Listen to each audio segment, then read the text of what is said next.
भगवान अजित श्री हरि जब देखा कि समस्त देवता परास्त हो रहे हैं दैत्यों से, देवताओं ने प्रार्थना की ब्रह्मा जी से, ब्रह्मा जी महादेव समस्त देवता भगवान श्री हरि से।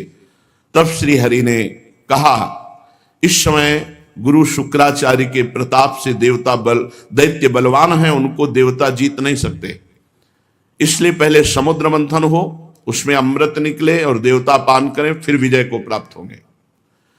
तो देवता लोग पहले दैत्यों के पास जाएं। राजनीति कहती है कि उनसे वो संधि करें, उनके समीप जाए, उनसे मित्रता करें, दैन्य होकर के अपना काम बना ले। देवता लोग निहत्थे होकर ग्रीवा झुकाकर दैत्यों के पास गए।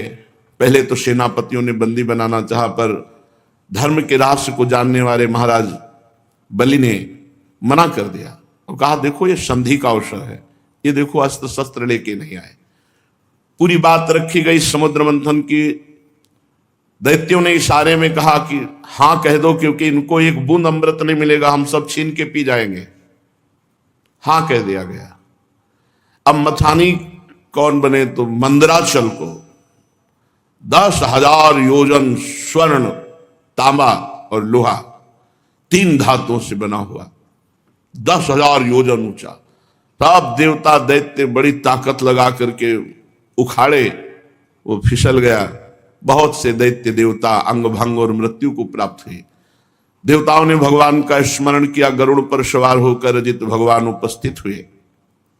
मंदराचल को एक हाथ से उठा के गरुड़ पे रखा, अमृत दृष्टि से समस्त देवता और दैत्यों को पुष्ट किया। अब समुद्र में मंदराचल विराजमान किया गया। बहुत सी औषधि लता जो जो भगवान ने कही सब उसमें डाली गई। देवता और असुरों ने नागराज वासुकी को रिझा लिया और उनको वचन दिया कि समुद्र मंथन में प्राप्त होने वाले अमृत में तुम्हारा हिस्सा होगा, आप रस्सी बन जाएं। मथानी बना मंदराचल, रस्सी बने वासुकी नाग। वासुकी नाग को नेति के समान मंदराचल में लपेट दिया गया। समुद्र मंथन आरंभ हुआ। अजित भगवान ने देवताओं को इशारा किया, मुख की ओर लग जाओ। देवताओं में खास बात है, भगवान की आज्ञा का उल्लंघन ने क्यों नहीं पूछा, लग गए। जब दैत्य सेनापतियों ने देखा तो उन्होंने कहा देवता कोई श्रेष्ठ है, हम लगेंगे मुख की तरफ। सांप के पूंछ का भाग जो है ये निकृष्ट माना जाता है, हम इसे नहीं पकड़ेंगे। भगवान ने देवताओं को इशारा किया, आ जाओ पूंछ की तरफ, क्योंकि जब नेति बन करके मंदराचल घुमाया जाएगा, भारी विष की ज्वाला वासुकी नाग के मुख से निकलेगी। तो देवताओं को बचाने के लिए भगवान ने पहले ऐसा किया था। देवताओं ने पूंछ पकड़ ली और दैत्य मुख की ओर हो गए। बड़े बड़े असुरों के भुजाओं और देवताओं की दैवी शक्ति से युक्त होकर मंदराचल जीव ही घुमाया जाने लगा, त्यों ही समुद्र में डूबने लगा। अब तो सब देवता दैत्य निराश होने लगे, मन टूट गया, उदासी छा गई। भगवान ने तुरंत कच्छप रूप धारण किया। भगवान का एक कच्छप अवतार है, विशाल काय भगवान की पीठ। समुद्र में प्रवेश करके मंदराचल के नीचे जाकर कच्छप भगवान अपनी पीठ में मंदराचल ले लिया। भगवान की शक्ति अनंत है, वे सत्य संकल्प हैं, उनके लिए कौन सी बड़ी बात है। देवता और असुरों ने देखा कि मंदराचल ऊपर उठने लगा, तब फिर से उत्साहित होकर समुद्र मंथन किया। भगवान कच्छप की पीठ का विस्तार कितना था? 1,00,000 योजन, क्योंकि 10,000 योजन चौड़ा और लंबा तो मंदराचल है। 1,00,000 योजन भगवान कच्छप की पीठ, 1,00,000 योजन तक फैली हुई अपनी पीठ पर मंदराचल घूम रहा है। तो भगवान को ऐसा सुख हो रहा है जैसे कोई पीठ खुजला रहा हो। बड़े बड़े देवताओं में दैवी शक्ति और असुरों में आसुरी शक्ति भगवान ने प्रवेश की। फिर मंदराचल को घुमाया जाने लगा। भगवान की पीठ में मानो खुजली हो रही हो, ऐसे मंदराचल लगता है। समुद्र मंथन भगवान के बल से हुआ। देवताओं में दैवी शक्ति, असुरों में आसुरी शक्ति, वासुकी नाग में निद्रा, नीचे कच्छप रूप से, ऊपर हजार सहस्त्रबाहु रूप से ऊपर भी दबाए हुए हैं। ये देवता नहीं जान रहे। पर्वत के ऊपर हजार भुजाएं धारण करके ऊपर से भगवान उसे आकाश में ब्रह्मा शंकर इंद्र आदि भगवान के ऊपर पुष्पों की वर्षा कर रहे हैं। इस प्रकार भगवान पर्वत के ऊपर सहस्त्राबाहु रूप से हजार भुजाएं धारण करके नीचे को दबा रहे हैं, नीचे कच्छप रूप से ऊपर को उठा रहे हैं। देवताओं में दैवी शक्ति, असुरों में आसुरी शक्ति, पर्वत में दृढ़ता, वासुकी में निद्रा, स्वयं भगवान के द्वारा ही समुद्र मंथन हो रहा है। अब तो भगवत बल से उन्मत्त होकर मंदराचल को बड़े वेग से घुमाया गया, समुद्र मंथन शुरू हुआ। उस समय समुद्र और उसमें रहने वाले मगर, मछली आदि जीव क्षुब्ध हो गए। नागराज वासुकी के हजारों कठोर नेत्र मुखों से, श्वासों से विष की ज्वाला निकलने लगी। उससे पौलोम काल के बलि, इलवल आदि असुर निस्तेज हो गए, जलने लगे। ऐसे जान पड़ते थे मानो दावानल से झुलसे हुए साखू के पेड़ खड़े हों। देवताओं में भी ताप आया। वासुकी नाग के श्वास की लपटों से देवता भी निस्तेज होने लगे। वस्त्रमाला, कवच, मुख ये सब झुलस गए। भगवान ने तुरंत प्रेरणा की, मेघ छा गए और वर्षा होने लगी, जिससे फिर बल आया दैत्यों में और देवताओं में। समुद्र मंथन फिर जोर से शुरू हुआ। पहले समुद्र मंथन में विष निकला, विष। ध्यान रखो, जब कोई साधन मार्ग में चलता है तो पहले विष पीना पड़ता है। यम ही न व्यथ्यन्ते ते पुरुषम पुरुषर्षभ सम दुखा सुखाधीरम स्वमृतत्वाय कल्पते। जो इस विष को पीता है, सुख दुख को समान भाव, मान अपमान, निंदा स्तुति, काम क्रोध लोभ, ये सब विष हैं। इनको जो पीता है वही अमृत पद का अधिकारी होता है। भगवान मेघ के समान सांवले शरीर पर सुनहला पीतांबर, कानों में बिजली जैसे चमकते हुए कुंडल, सिर पर मुकुट, घुंघराले बाल, नेत्र लाल लाल रेखाओं से युक्त, गले में बनमाला सुशोभित, संपूर्ण जगत को अभय दान करने वाले विश्व विजयी भगवान अजित ने अपने भुजदंडों से वासुकी नाग को पकड़कर जे भी मंदराचल की रफ्तार बढ़ाई, ते भी खलबली मच गई। मछली, मगर, सांप, कछुए भयभीत होकर ऊपर आ गए। तिमिंगल आदि मत्स्य, समुद्री हाथी, ग्राह व्याकुल हो गए। जे भी ऐसा मंथन हुआ कि सबसे पहले ऊपर हलाहल नामक अत्यंत उग्र विष निकला। अब वो समुद्र मंथन से निकला हुआ विष दसों दिशाओं में फैलने लगा। इससे सारी प्रजा मर जाएगी, सब प्रकृति भस्म हो जाएगी, ऐसा ये विष है। भगवान अजित ने कहा, भगवान शंकर की शरण में चलो। पहले निकले हुए इस हलाहल नामक विष से भगवान सांब सदाशिव ही बचाएंगे। भगवान शंकर सती जी के साथ कैलाश पर्वत पर विराजमान थे। बड़े बड़े ऋषि मुनि उनके वचन सुन रहे थे। भगवान शिव उपदेश कर रहे थे। तीनों लोगों को अभ्युदय और मोक्ष के लिए बड़े बड़े ऋषि मुनि उनकी आराधना करते हैं, भगवान शिव की। प्रजापतियों ने दर्शन किया और भगवान महादेव जी की स्तुति की। देव देव महादेव भूतात्मन भूत भावनो त्राहिना शरणापन्नास त्रैलोक्ये दहनाद विषाद तुम्हें कहा सर्व जगत ईश्वरो बंध मोक्षयो तम त्वामर्चन्ति कुशलाः प्रपन्नार्तिहरम गुरु। हे जगत गुरु, हे देवाधिदेव, हे समस्त प्राणियों की आत्मा और जीवन दाता, हम सब लोकपाल आपकी शरण में आए हैं। समुद्र मंथन में त्रिलोकी को भस्म करने वाला हलाहल उग्र विष प्रकट हुआ है, उससे आप हमारी रक्षा कीजिए। सारे जगत को बांधने और मोक्ष मुक्त करने में एकमात्र आप समर्थ ईश्वर हैं। इसलिए हे भगवान शिव, विवेकी पुरुष आपकी आराधना करते हैं, क्योंकि आप शरणागत की पीड़ा नष्ट करने वाले एवं जगत गुरु हैं। प्रभु, अपनी गुणमयी शक्ति से इस जगत की सृष्टि, स्थिति, प्रलय ये आप करते हैं, पर आप एक रस रहते हैं। जितने भी देवता, मनुष्य, पशु, पक्षी, सत असत चराचर प्राणी हैं, सबके जीवन दाता देवाधिदेव आप ही हैं। आपके अतिरिक्त सृष्टि भी और कुछ नहीं, क्योंकि आप सबकी आत्मा हैं। हे सर्वदेव स्वरूप, आपका मुख अग्नि है। तीनों लोकों के अभ्युदय करने के लिए हे शंकर, ये पृथ्वी आपका चरण कमल है।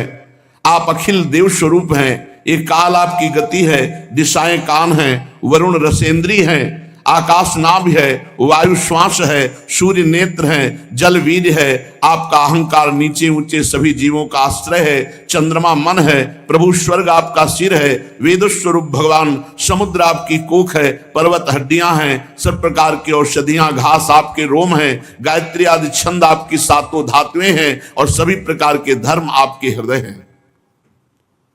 हे स्वामिन, सद्योजात आदि 5 उपनिषद ही आपके तत्पुरुष अघोर, सद्योजात, वामदेव, ईशान नामक 5 मुख हैं।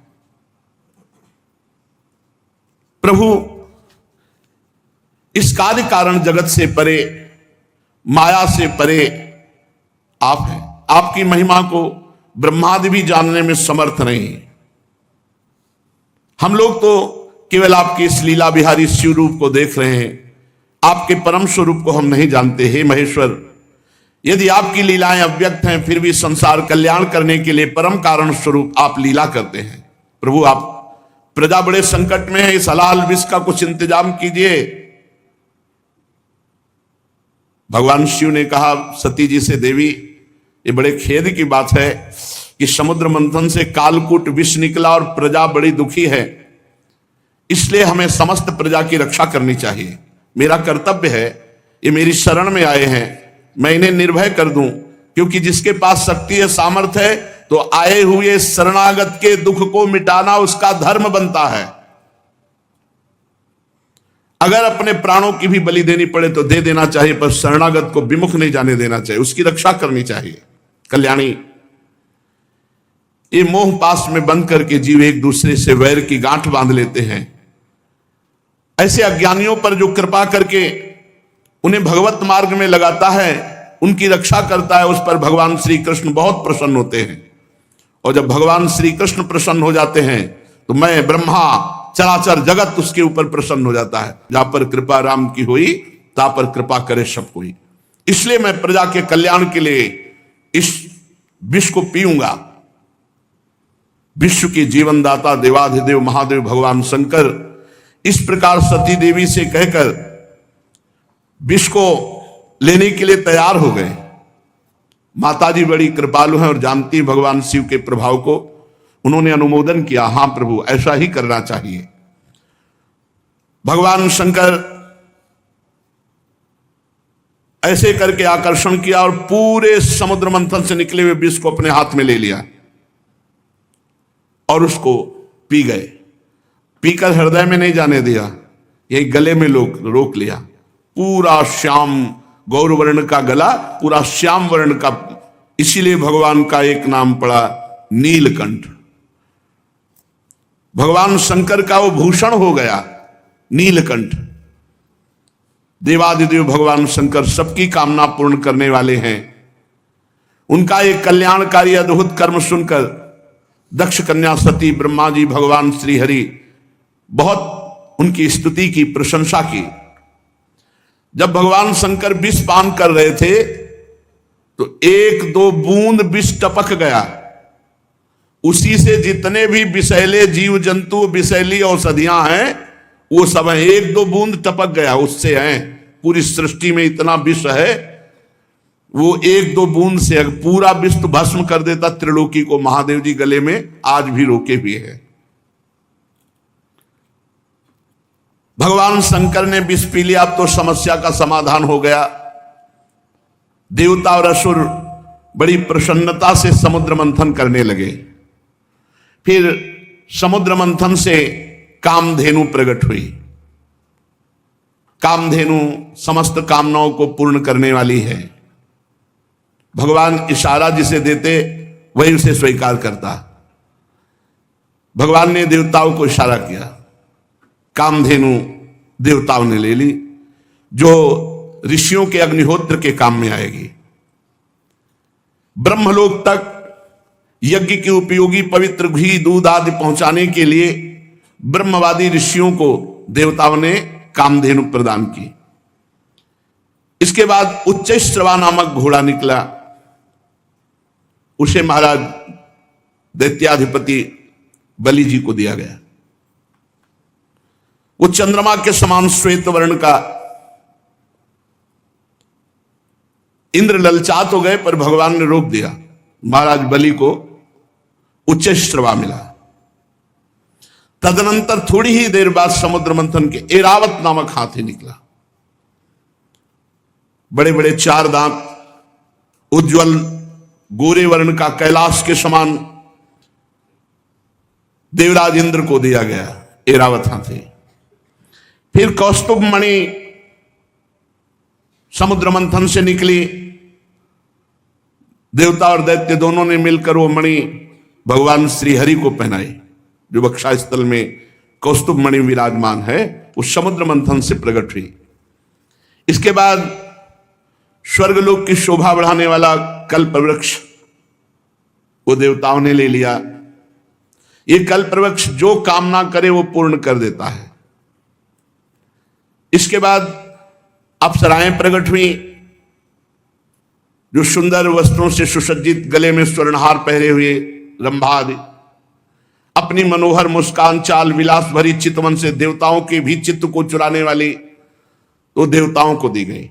अप्सराएं देवताओं को दी गई, कल्पवृक्ष देवलोक में। इसके बाद शोभा की मूर्ति स्वयं भगवती लक्ष्मी देवी प्रकट हुई समुद्र से। ये भगवान की नित्य शक्ति है। जे भी वे प्रकट हुई तो बिजली किसी कांति छा गई, 10 दिशाएं चकाचौंध हो गई। ऐसा सौंदर्य, ऐसा उदार स्वरूप, ऐसा रूप रंग कोई भी नहीं था जो ये ना चाहता हो कि लक्ष्मी जी हमें मिले। आज भी सभी चाहते हैं लक्ष्मी जी हमें मिले। देवता, असुर, मनुष्य, कोई भी ऐसा नहीं था जिसके हृदय में ये चाह ना आ गई हो कि लक्ष्मी जी हमें मिले। तत्काल इंद्र अपने हाथों से उनके बैठने के लिए विचित्र सिंहासन ले आए। श्रेष्ठ नदियों ने मूर्तिमान होकर के अभिषेक के लिए सोने के घड़ों में भर भर कर पवित्र जल ला दिया। पृथ्वी ने अभिषेक के योग्य सब औषधियां दी। गौओं ने पंचगव्य और बसंत ऋतु ने चैत्र वैशाख में होने वाले सब फूल फल उपस्थित कर दिए। इन सामग्रियों से ऋषियों ने विधि पूर्वक लक्ष्मी जी का अभिषेक किया।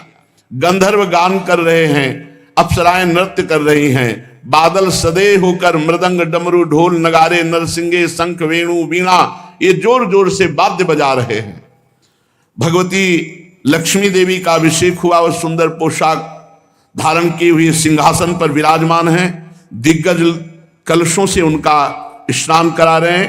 वेद में ब्राह्मण वेद मंत्र पढ़ रहे हैं। समुद्र ने पीले रेशमी वस्त्र उनको पहनने के लिए दिया। वरुण ने वैजंती माला समर्पित की। प्रजापति विश्वकर्मा ने भांति भांति के गहने दिए। सरस्वती जी ने मोतियों का हार, ब्रह्मा जी ने कमल, नाग ने 2 कुंडल अर्पित किए।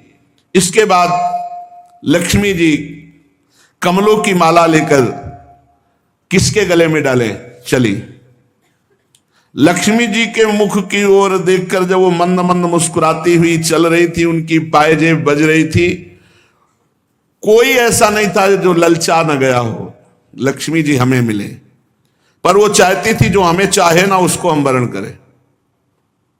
निर्दोष हो, जिसके हृदय में चाह ना हो, उत्तम गुणों से नित्य युक्त हो, उसे मैं अपना आश्रय बनाऊंगी। लक्ष्मी जी ने देखा गंधर्व, यक्ष, असुर, सिद्ध, चारण, देवता सब चाह कर रहे हैं। किसी को शर्त है, जो चाह ना करता हो, निर्दोष हो, अविनाशी हो, नित्य हो, ये सब भगवान में है। वे मन ही मन तपस्वियों की तरफ देखकर कहा, इन्होंने क्रोध पर विजय नहीं प्राप्त किया। ज्ञान तो है परंतु अनासक्त नहीं है। कोई महत्वशाली है परंतु वो काम को नहीं जीत सका। किसी में ऐश्वर्य बहुत है, पर वो ऐश्वर्य किस काम का जब दूसरों का आश्रय लेना पड़े। किसी में धर्माचरण है तो प्राणियों के प्रति प्रेम का पूरा वर्ताव नहीं। त्याग है, पर केवल त्याग से ही थोड़ी मोक्ष हो जाएगा, तत्वबोध होना चाहिए। किन्हीं किन्हीं में वीरता है, पर वो भी काल के पंजे के बाहर नहीं है। कुछ महात्मा ऐसे हैं जो विषयासक्त नहीं है, परंतु अद्वैत समाधि में तल्लीन है। किसी किसी ऋषि की आयु बहुत लंबी है, परंतु उनका सील मंगल मेरे योग्य नहीं। किसी का सील मंगल है तो आयु का ठिकाना नहीं। लक्ष्मी जी ने सबको देखा, पर कहीं भी चित्त नहीं टिका। जब भगवान के ऊपर दृष्टि गई तो उन्होंने कहा मुझे चाहते नहीं, ये हमें पसंद आए पर ये हमें नहीं चाहते। पर सोच विचार करके भगवान के ही गले में जयमाला डाल दी, अजित भगवान के, क्योंकि समस्त सद्गुण नित्य निवास करते श्री भगवान में। लक्ष्मी जी के एकमात्र आश्रय भगवान श्री हरि है, इसी से उन्होंने भगवान श्री हरि का वर्ण किया। लक्ष्मी जी ने भगवान के गले में नवीन कमलों की सुंदर माला पहना दी, जिसके चारों ओर झुंड के झुंड मतवाले मधुकर गुंजार कर रहे थे। इसके बाद लज्जापूर्ण भाव से देखा और सूक्ष्म रूप धारण करके भगवान के वक्षा स्थल में विराजमान हो गई, श्री लांछन चिन्ह के रूप में। जगत पिता भगवान ने जगत जननी समस्त संपत्तियों के अधिष्ठात्र देवता श्री लक्ष्मी जी को अपने वक्षा स्थल पर निवास दिया, हृदय में। उसी समय शंख तुरही मृदंग बाजे बजने लगे, गंधर्व गाने लगे, अप्सराएं नृत्य करने लगी, ब्रह्मा रुद्र अंगिरादि प्रजापति पुष्प वर्षा करते हुए भगवान के दिव्य मंत्रों द्वारा स्तुति की। देवता प्रजापति प्रजा सभी की तरफ लक्ष्मी जी ने कृपा दृष्टि से देखा तो सब निहाल हो गए, सब आनंदित, सब सुखी हो गए। पर लक्ष्मी जी ने दैत्य और दानवों की उपेक्षा कर दी, तब वो बहुत उत्साहहीन हो गए और लोभी हो गए। भगवान ने समुद्र मंथन करवाया तो अब निकली बहुत ही सुंदर वारुणी देवी। भगवान ने इशारा किया देवताओं को, तो दैत्य एकदम लुभायमान हो गए सुंदर रूप देख के। तो वारुणी देवी दैत्यों के, ये शराब मदिरा ये राक्षसों के लिए है, इसलिए मना किया जाता है। तदनंतर देवता और असुरों ने अमृत की इच्छा से समुद्र मंथन किया तो चंद्रमा प्रकट हुए देवताओं में से, चंद्रमा में। फिर समुद्र मंथन हुआ, शारंग धनुष प्रकट हुआ। फिर समुद्र मंथन हुआ, पांचजन्य शंख। तो शारंग धनुष पांचजन्य शंख ये श्री हरि ने स्वीकार किया। अब जब समुद्र मंथन अमृत के लिए हुआ तो अजान बाहु, लंबी लंबी भुजाएं जिनकी, गला शंख के समान उतार चढ़ाव वाला, आंखों में लालिमा, शरीर का रंग बड़ा सुंदर श्यामला, गले में माला और सब प्रकार आभूषणों से सुसज्जित, चौड़ी छाती, ऐसे भगवान प्रकट हुए धन्वंतरी जी। भगवान का एक अवतार धन्वंतरी अवतार है और उनके हाथों में कंगन और भरा हुआ अमृत का कलश। ये 14 रत्न निकले, कालकूट, कामधेनु, इरावत हाथी, उच्च श्रवा घोड़ा, कौस्तुभमणि, कल्पवृक्ष, रंभादि अप्सरा, महालक्ष्मी, वारुणी, मदिरा, चंद्रमा, शारंग धनुष, पांचजन्य शंख, धन्वंतरी और अमृत, ये समुद्र मंथन से 14 रत्न प्रकट हुए।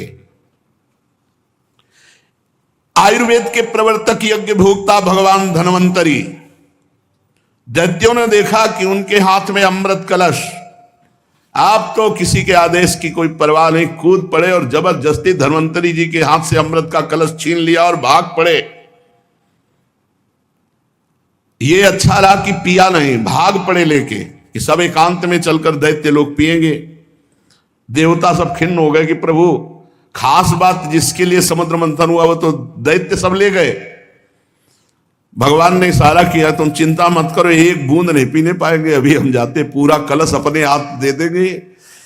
भगवान ने अमृत लोलुप दैत्यों के बीच, वहां भागना थोड़ी है, वो तो भाग के एकांत में पहुंचे, वहीं भगवान बीच में प्रकट हो गए। वो मोहिनी रूप, नूपुर झनकारते, तिरछी चितवन, इतना सुंदर रूप की अमृत हाथ में, भूल गए अमृत। अमृत भूल गए भाई। ये है भगवान की माया। और जिधर भगवान देखे तो मुस्कुरा के ऐसे मानो कि अब तो जन्म जन्म से हमारा इनका रिश्ता है। ऐसे भगवान मोहिनी रूप छमछमाते हुए कभी इधर कभी उधर, और ऐसा नवकिशोर रूप। उस सुंदरी स्त्री को देखकर सोचने लगे कि अब तो सौभाग्य ही सौभाग्य हमारे उदय हो रहे। कितनी सुंदर ये स्त्री है, हमको प्यार करती। और जो दैत्य देखे भगवान मुस्कुरा कर, भगवान मोहित करना चाहे तो महादेव मोहित हो गए, दैत्य क्या है। अब तो सब के सब दैत्य भूल गए अमृत को और डांट होड़ लग गई मोहिनी जी के लिए। उनमें हाथ जोड़कर कहा, कमल नैनी तुम कौन हो, कहां से आई हो और क्या करना चाहती हो। सुंदरी, तुम्हें देखकर हम सबके मन में खलबली पैदा हो गई। हम समझते हैं कि देवलोक में या दैत्य लोक में या सिद्ध गंधर्व चारण लोकपाल कहीं ऐसी सुंदरी नहीं जैसी आप हो। तुम्हें मनुष्य तो देख भी नहीं सकते। सुंदरी, हमें लगता है विधाता ने हम पर दया करके भेजा है। हम दैत्यों को महासुख देने के लिए तुम आई हो। माननी, वैसे तो हम एक जाति के लोग हैं, पर इस समय हम थोड़ा झगड़े पे आने वाले हैं, क्योंकि हम ये अमृत का कलश मिला है और हम आपस में लड़ाई कर बैठेंगे। तो सुंदरी, तुम ही अमृत पिला दो। भगवान कुछ नहीं बोल रहे। हम सब कश्यप जी के पुत्र हैं, तुम्हें हम अपना परिचय बता देते हैं और सगे भाई हैं। ये देवता लोग और हम दोनों के पिता एक ही हैं, कश्यप। ये अमृत का कलश लो और जैसा आप उचित समझो। असुरों ने जब इस प्रकार प्रार्थना की तो भगवान और जो स्त्री लुभावना चाल होती, चाल, मुस्कुराहट और चितवन से कटाक्ष करते हुए कहा, आप लोग महर्षि कश्यप के पुत्र हैं। पहले साफ बता दिया, हाँ, कि हमारे ऊपर दोष मत लगल, हम पहले बता रहे। आप लोग अमृत के बांटने का न्याय भार हमारे ऊपर डाल रहे हैं। अरे विवेकी पुरुष उल्टा स्वेच्छाचारणी स्त्रियों पर कभी विश्वास नहीं करते। तुम्हें, और भगवान ये कहते हुए और मुस्कुरा रहे हैं। उनको लग रहा है कि मजाक कर रहे हैं। और भगवान सत्य बोलते, त्रिकाल सत्य, कि ये रूप हमने धारण ही इसीलिए किया है। मैं किसी की नहीं हूं, ना आज तक हमको कोई पकड़ पाया और ना कोई पकड़ पाएगा मोहिनी रूप में। भगवान और हंसकर तिरछी कटाक्ष मार करके, कैसा भगवान स्पष्ट वर्णन कर रहे हैं कि फसला मत हमारे पे। परीक्षित जी, मोहिनी जी की ये बात सुनकर दैत्यों के मन में आया कि मजाक कर रही है हमसे। उन्होंने हंस करके कहा कि देखो, तुम कोई भी हो, ये ले अमृत कलश। कलश लिया और तिरछी मुस्कान से भगवान ने मुस्कुराते हुए मीठी वाणी में कहा, देखो, यदि इतना विश्वास करते हो तो मैं उचित करूं या अनुचित बीच में टोकना नहीं। स्वीकार है? और मुस्कुरा दिया, बोले स्वीकार है। बस बोले अमृत बांट दे ले दो, फिर देख पाओगे कि क्या स्वीकार किया है। बड़े बड़े दैत्य कुछ जहां शंका में होते कि यार पूरा अमृत उसके हाथ में दे दिया, तो मोहिनी जी उधर ही देखती, तो फिर वैसे मंत्रमुग्ध होके रह जाता।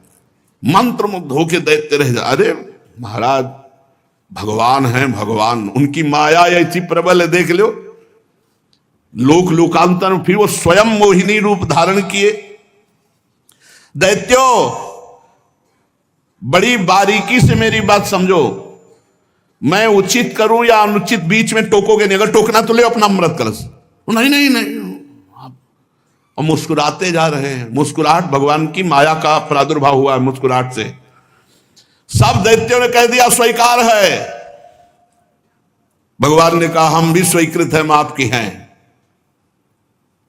इसका कारण दैत्य मोहिनी स्वरूप के मूल को नहीं समझ पा रहे और देवता जान रहे, इसलिए मोहित नहीं हो रहे। एक भी देवता मोहित नहीं हुआ मोहिनी रूप में, क्योंकि जान रहे हमारे भगवान है। तो देखो, अमृत ऐसे नहीं मिलता। सब लोग पहले नहा के आओ, स्नान करो और पूजन करो, स्वस्थ वाचन कराओ, तब अमृत मिलेगा। सब नए नए कपड़ा पहन करके और कुशासन पर बैठो और सबका हिस्सा पूर्व की तरफ कुश का हो। अब देवता दैत्य फटाफट स्नान करके, भगवान ने इशारा किया देवताओं को कि नहाओ कम, जल्दी नए कपड़ा पहन के बैठ जाओ आके। और दैत्यों से कहा पूरा स्नान सब। और भगवान नूपुर की झंकार करते हुए देवताओं की तरफ नहीं, दैत्यों की तरफ, किसी के भी ज्ञान का स्फुरण न होने पावे, सबको मंत्र मुग्ध किए। मोहिनी जी ने मुस्कान भरी चितवन से सब दैत्यों की तरफ कलश लेके निकली, बूंद नहीं पिलाया, आ रही हैं अभी। अब दैत्य तो इतना खुश हैं कि मोहिनी जी मिल गई। ये सुधरते हैं तो प्रियाजू के सामने ही सुधरते हैं। कर जो पीक दाली लिए खड़े यार, जो निकुंज बड़े सीधे नहीं तो बड़े टेढ़े महाराज, ये बहुत टेढ़े हैं इनको। अब ये अगर सीधे कहीं मिलते हैं ना तो प्रियाजू के सामने यहाँ वृंदावन में भोले भाले एकदम सीधे एकदम। महाराज जगत पिता भगवान है और वो मोहित कर रहे हैं।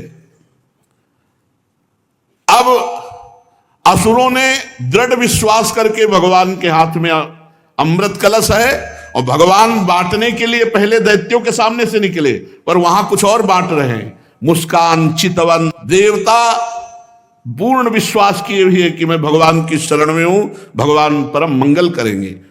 दैत्यों की तरफ से आ रहे भगवान और उल्टा बैठाला, तुम इधर हूं। एक दूसरे की तरफ पीछे मुड़कर नहीं देखेगा, अलग अलग पंक्ति कतार बांधकर दल में बैठाल दिया एक दूसरे की पीठ की तरफ। दैत्यों के पास से ऐसे गए मुस्कुराते हुए, और ये अमृत वो है जिसमें बुढ़ापा नहीं आता, कोई रोग नहीं होता, कोई शोक नहीं होता। अरे देवताओं को, पर वो भी भयभीत रहते हैं। और भगवान नाम रूपी जो अमृत पी ले तो भवरोग से मुक्त होकर देवलोक भी, जो जहां छोटा पड़ जाए, ऐसा आनंद देवलोक में क्या आनंद है। वहां तो पुण्य क्षीणे मृत्यु लोके विसंति भगवत धाम नामामृत राधा नाम सुधा रसम। इसलिए लुभायमान मत होना इस अमृत से कि बुढ़ापा ना आएगा, या नहीं। मरने के लिए देवता भी तैयार हैं, मरना पड़ेगा उनको भी, क्योंकि जब प्रलय होती तो ब्रह्मलोक तक समिट जाता है। परीक्षित असुर उमंग तो रहे थे, तो समझा कि जैसे हमारे आगे से कलश लेके निकल गए, ऐसे देवताओं के आगे से निकल के फिर शुरू हमारी तरफ से करेंगे। और पीठ की तरफ से देवता, और वो इस पर विश्वास कर रहे थे कि मोहिनी तो हमसे सबसे ज्यादा प्यार करती है, भगवान ऐसा दर्शन करे, और विश्वास करके चुपचाप बैठे रहे। मोहिनी जी में इतना प्रेम था दैत्यों का कि किसी की हिम्मत नहीं हुई कि टोक दे। भगवान ने देवताओं को इशारा किया, बिल्कुल लाइनबद्ध सब। एक दो तो हल्के से देखने की कोशिश, पर भगवान मुस्कुरा के तिरछी दृष्टि भगवान की दैत्यों की तरफ, फिर वो शांत हो गए कि यार नाराज ना हो जाए मोहिनी जी। अब मोहिनी जी सबको अपने नेत्रों की दृष्टि में बांधे हुए और देवताओं को अमृत पिलाते चले जा रहे हैं। राहु ने देखा कि कुछ गड़बड़ है, कलश तो आधा से ज्यादा खाली हो गया, अभी पंक्ति देवताओं की चले, हमें लगता है दैत्यों को बूंद नहीं मिलेगा। तत्काल चंद्रमा और सूर्य के बीच में, वो तो पीठे घुमानी थी, तत्काल घुमाया और अमृत बटी रात। और भगवान बांटने की तरफ नहीं देख रहे थे, दैत्यों की तरफ देख रहे थे। चंद्रमा और सूर्य ने कहा प्रभु राक्षस है, दैत्य है। भगवान ने तुरंत सुदर्शन चक्र के द्वारा, तो केवल ऊपर का अमृत केवल गले तक पहुंच पाया था। आज भी चंद्र ग्रहण और सूर्य ग्रहण उसी से पड़ता है। भगवान ने सुदर्शन चक्र से उसका सिर काट दिया। अमृत का संसर्ग गले से होने से आज भी वो अमर है राहु, परंतु उसका जो धड़ है वो नीचे गिर गया। राहु पर्व के दिन पूर्णिमा और अमावस्या को बैर भाव से बदला लेने के लिए चंद्रमा और सूर्य पर आक्रमण किया करता है। भगवान ने लंबी चाल बढ़ाई, पूरे देवताओं को अमृत पिला दिया और फेंका कलश, जहां एक बूंद भी नहीं। अब समस्त दैत्यों के सामने मोहिनी रूप, अरे खत्म मोहिनी रूप देखा, अरे बोले तो हरि ठग लिया, सब अमृत पिला दिया देवताओं को। अब तो सब के सब असुरगण अमृत से वंचित और भारी क्रोध धारण करके भगवान के प्रति कि इसने छल कर दिया। दानों और दैत्यों ने बड़ी मेहनत की थी, फिर भी उन्हें भगवान से विमुख और आसुरी प्रवृत्ति होने के कारण अमृत पीने को नहीं दिया गया। कि बिना अमृत पिए तो ऐसा विनाशकारी खेल खेलते हैं, अगर अमृत पी लिए तो फिर तो बहुत ही आतंक मचा देंगे। भगवान ने समुद्र को मथकर अमृत निकाला और अपने शरणागत देवताओं को पिलाया, और फिर देखते देखते गरुड़ पर सवार हुए, जय श्री राधे, चले गए। जब दैत्यों ने देखा कि मेहनत तो हमने भी की, सफलता शत्रुओं को मिली, तब उन्होंने बड़े बड़े अस्त्र शस्त्रों से देवताओं पर आक्रमण कर दिया।